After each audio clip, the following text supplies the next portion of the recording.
Okay, today's video is going to be looking at life for women in Nazi Germany.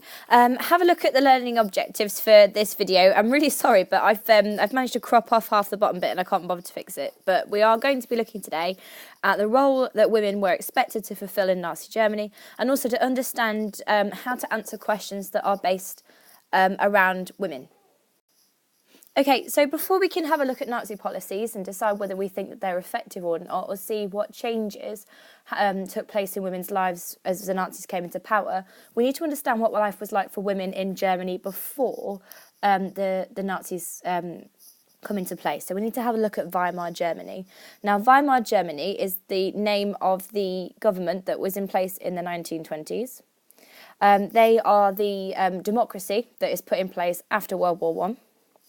And there are a few things that we can have a look at when we're thinking about them. So firstly, there's this idea of women in academia. So the 1920s was a time that women were seen as people who were capable of being intelligent. They were able to be doctors, lawyers, solicitors. There are examples of famous female architects, artists. And so the Weimar Republic was a space in which women could explore academics and the professions. And so this is something that we need to know when we're assessing how life changes for women in terms of their work. The other thing that we need to have a look at when it comes to women in the Weimar Republic is the idea of sex and relationships. So in the Weimar Republic, it was acceptable for women to because of flapper culture, to have sex outside of marriage. I mean, it wasn't, let's not go over the top, it wasn't everywhere, but it was slightly more acceptable. And that's meant to be a heart, it doesn't really look like one. And so that's part of what we're looking at here. Also, contraceptives are available for the first time. And so this idea of only having children when you want them comes into play for women in the 1920s. Abortion is legal, and so women can have abortions if they don't want to have children, if they do find themselves pregnant. And so we're looking for women in the family, a generation of women who only have to have children if they want them and can afford them. In terms of women's fashion, the 1920s is a time for flapper culture. A flapper is an American phenomenon that's linked to jazz music. Girls who were flappers in the 1920s would wear short skirts, sleeveless dresses, would have bobbed hair, would wear makeup. This was something that was new and exciting for women in the 1920s.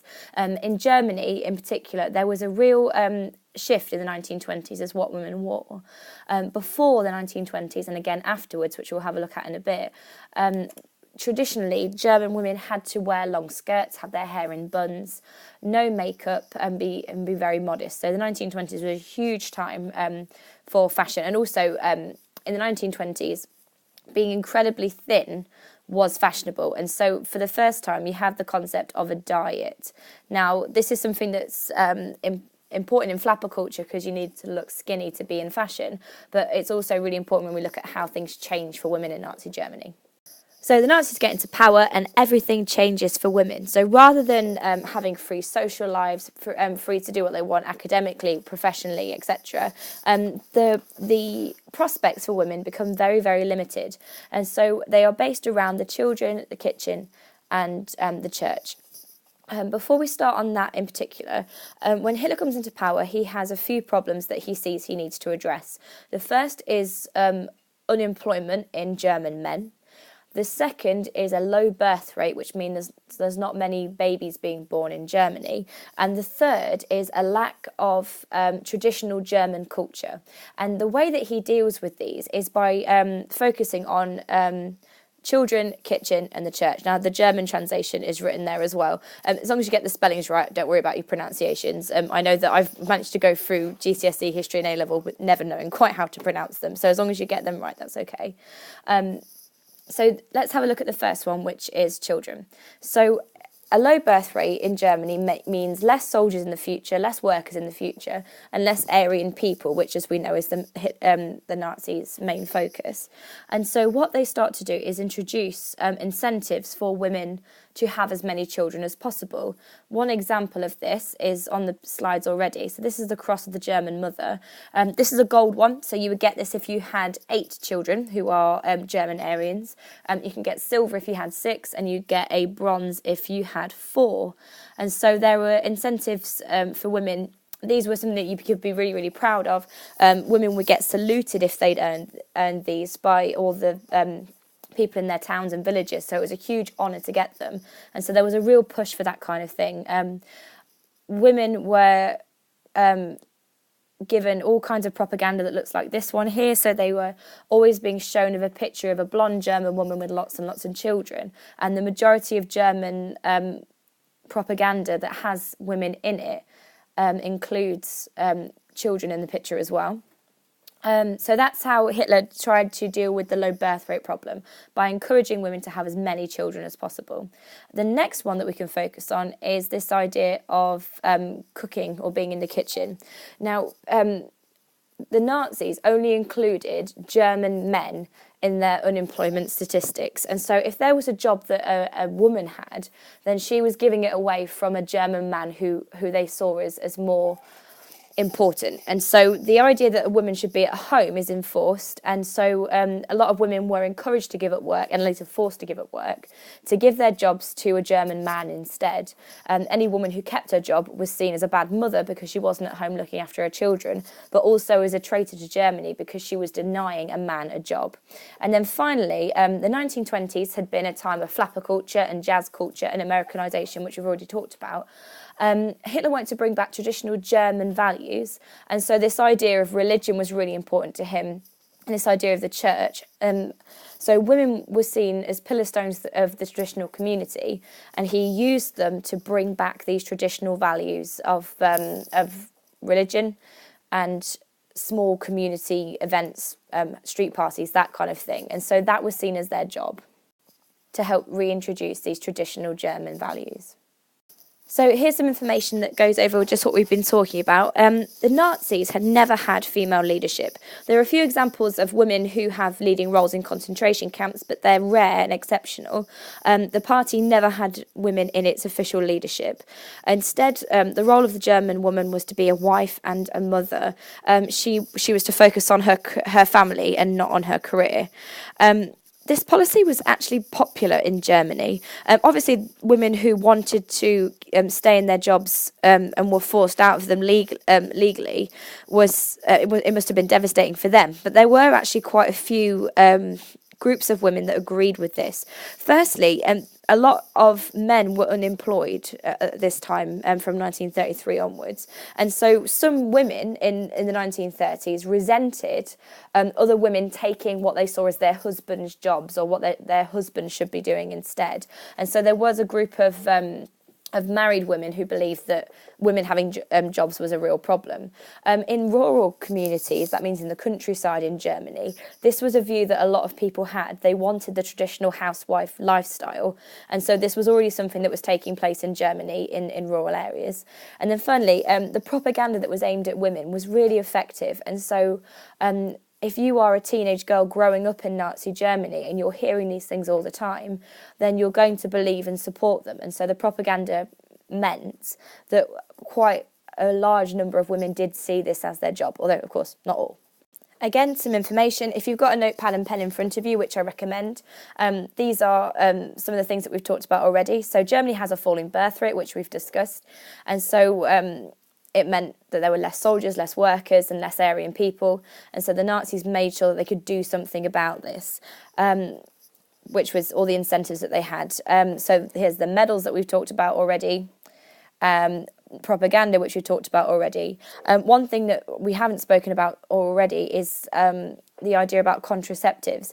Now, the Nazis banned contraceptives, which means any kind of method that would stop you getting pregnant, and abortion became illegal if you were an Aryan woman. And so if you had blonde hair, blue eyes, and you were German, you would not be allowed to get rid of your baby. But also on the flip side of this, it became legal to make women who didn't fit into this idea sterile, and we'll talk about that again very shortly. We talked about the Nazis not allowing women to be leaders, and so this is just some key information that I recommend that you write down and revise for your exam. So these are the specific policies that were introduced by the Nazis with women in mind. There's the Unemployment Relief Act from June 1933, the Cross of the German Mother, which we've discussed, Lebensborn, which is a policy about healthy mothers not being able to have an abortion. And also, we haven't discussed this aspect of it, but you will have done it in lessons. Lebensborn was also a way that SS officers who were Aryan could be paired with Aryan girls to meet and solely to have an Aryan baby. And there was a big system surrounded by this. So ask your teacher about it if you're not too sure, but we have discussed it in lessons. And so this is the whole idea that there were official policies to stop abortion and to help create German babies. There wasn't the same stigma about being a single mum in Nazi Germany because loads of Aryan girls had babies through this scheme. And so it was actually approved of from 1936. The law for the prevention of hereditarily diseased offspring. This is where you sterilise women who are unsuitable. Sterilising means stopping people being able to have children, and so it's stopping women who they don't want to have children the ability of being able to do so.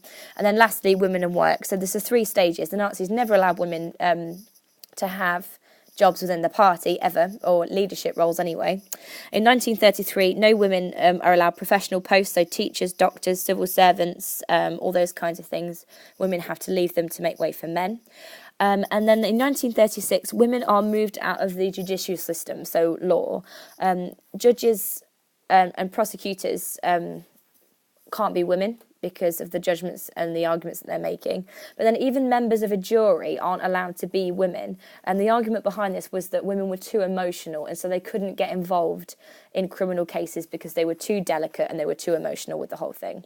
And so this is what we're looking at. I suggest that you take 5 minutes, pause this video and have a look at them and list them in the order that you think that they're effective. So I would say, for me, the Unemployment Relief Act, which I suggest that you go and find, is the most effective because it was really, really popular.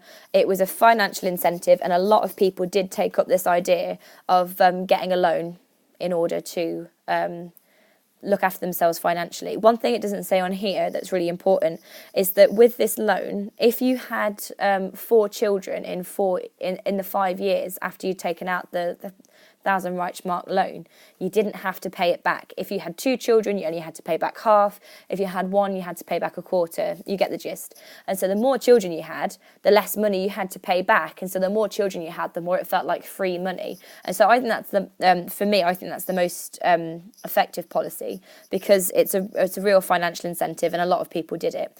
So you might put the cross of the German mother next. I'm not sure what you do, but just put a number next to them and just decide which order you think they should go in. So I'm going to put workers too. So pause the video now and do that. So these are some of the questions that you could get if you have the Women in Nazi Germany topic come up in your exam. Remember, you're doing OCR History B, and this is AO11, this exam. This is your Aspects of International Relations exam. A 4-mark question could be describe Nazi policy towards women. 6-mark, what's the message of the source? And so you'll have a picture or an extract of text and you have to explain its message. Slightly more difficultly, are you surprised by the source? I'm going to have a look at this question because I think that they're probably a little bit harder. And then lastly, the 10-mark question that you're going to plan and write today as part of this revision session is how successful were Nazi policies towards women? I've put politics, ignore that. That's wrong. You can say policies. So this is my ideal 4-mark question. I've put the different sentences that I've written in different colours. As you will notice, it is a 4-mark question, so I've only written 4 sentences. Pause this video and have a look at my answer. What I suggest that you do is read through it, leave it for 10 minutes, and then go back and try and write it yourself in a time condition. So seeing if you can write this in less than 5 minutes to get your timings right for your exam. The key thing to remember for a 4-mark question is that it says describe, it doesn't say list. A lot of people in their practice papers are literally just listing in one sentence all the different things the Nazis did. That's fine. Well, it's not fine, but it's okay, but it's not actually what the question's asking you to do. You need 4 sentences for this question, and so if you're just listing off things, you're not describing them. So if you're going to do this, make sure that you have a brief explanation in a sentence of what you're talking about. So I've not just said that there was the Lebensborn policy. I've said what it's aimed for, and so I've talked about it's banning abortion and encouraging area. Oh, that was really bad. Encouraging Aryan reproduction. I've not gone into loads of detail because it's only a 4-mark question, but I've gone into enough detail that my examiner knows that I know what I'm talking about. Again, women were banned from professions in 1933, using a date because I want to look posh, and then I'm explaining it a little bit with the aim of making them housewives who would have more children. I have not gone into lots and lots of detail and written a million things at the bottom of my page. I've written 4 sentences because it's only a 4-mark question. So this is my 6-mark question that I'm going to have a look at today. Are you surprised by this source? Now, you probably can't see it from here, but this is a magazine cover from, I'm going to say it's from 1936. I'm not sure of the specific date, but just for the purpose of this, we're going to say it's 1936. Pause the video now and quickly perp prominence, usefulness, reliability and purpose on your own, and then compare your answers with mine. Okay, for the sake of argument, I'm going to say that this magazine cover is from 1936. Again, I can't date it, so I'm not sure.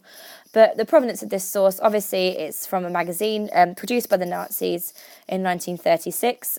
This was a magazine aimed at women, and so we know that this is going to be a magazine that explains the Nazi policies towards women, which is why it's useful.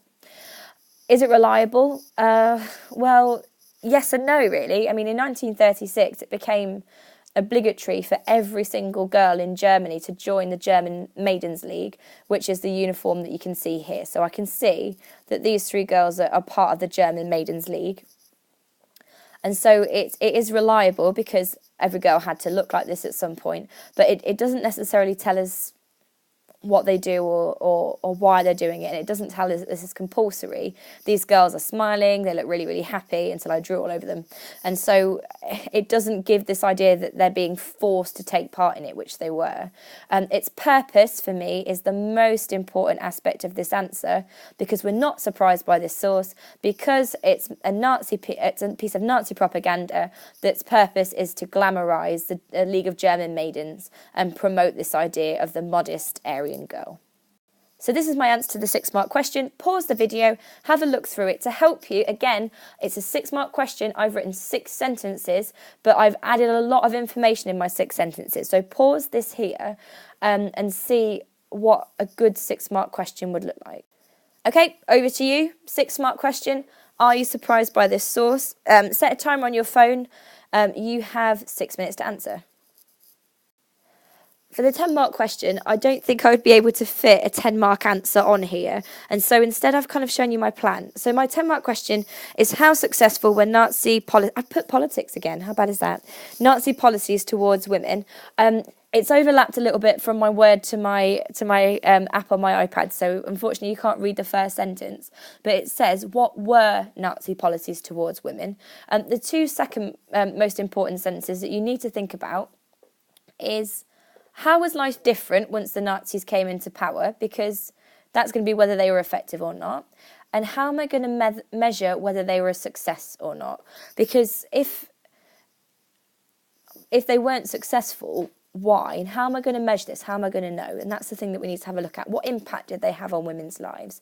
Now, I would suggest that your measure for this is going to be social expectations on women. It's going to be legal expectations and rights of women, and also it's going to be looking at specific things such as motherhood and employment.